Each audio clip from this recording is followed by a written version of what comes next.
गांव के आखिरी घर में रहने वाला वह लड़का जिसका नाम अर्जुन था, उसे देखकर लोग अक्सर कहते थे, इससे कुछ नहीं होगा। स्कूल में वह सबसे पीछे बैठता, सवाल पूछने की हिम्मत नहीं करता। नंबर कम आते तो टीचर सिर हिलाकर आगे बढ़ जाते।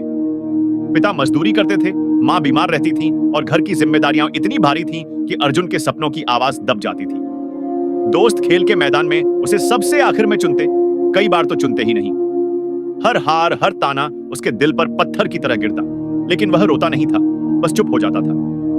रात को छत की तरफ देखते हुए वह सोचता, क्या मैं सच में बेकार हूं? फिर भी अगली सुबह वह उठता, बस्ता उठाता और चल पड़ता, क्योंकि हार मानना उसे आता ही नहीं था। एक दिन स्कूल में विज्ञान की प्रदर्शनी की घोषणा हुई।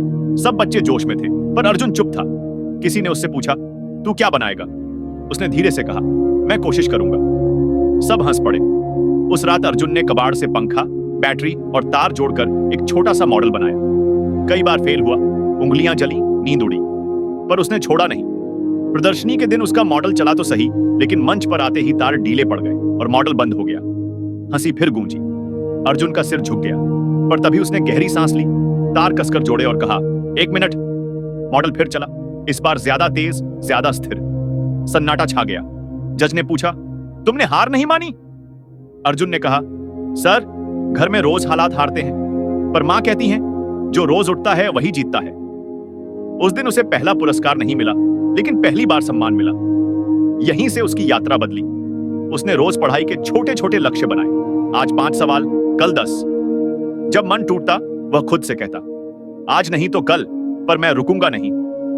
हाई स्कूल में उसने छात्रवृत्ति पाई। कॉलेज में पहली बार लैब में कदम रखा, और वहां उसने वही सीखा जो जीवन सिखाता है। गलतियां हम रास्ता दिखाती हैं। कई बार प्रोजेक्ट रिजेक्ट हुए, इंटरव्यू में असफलता मिली, पैसे की कमी ने फिर घेरा, लेकिन अर्जुन अब वही लड़का नहीं था जिसे सब छोड़ चुके थे। वह हर ना को तैयारी बनाता, हर गिरावट को सबक। सालों बाद उसी गांव के स्कूल में वह अतिथि बनकर आया। मंच पर खड़े होकर उसने कहा, अगर आज भी कोई तुमसे कहे कि तुमसे कुछ नहीं होगा, तो समझ लेना तुम्हारी कहानी शुरू होने वाली है। धीमे चलो, पर चलते रहो, क्योंकि जो लड़का सबने छोड़ दिया था, वही एक दिन सबसे आगे जाता है। तालियां बजी और पीछे बैठा एक और चुप सा बच्चा पहली बार सीधा बैठ गया।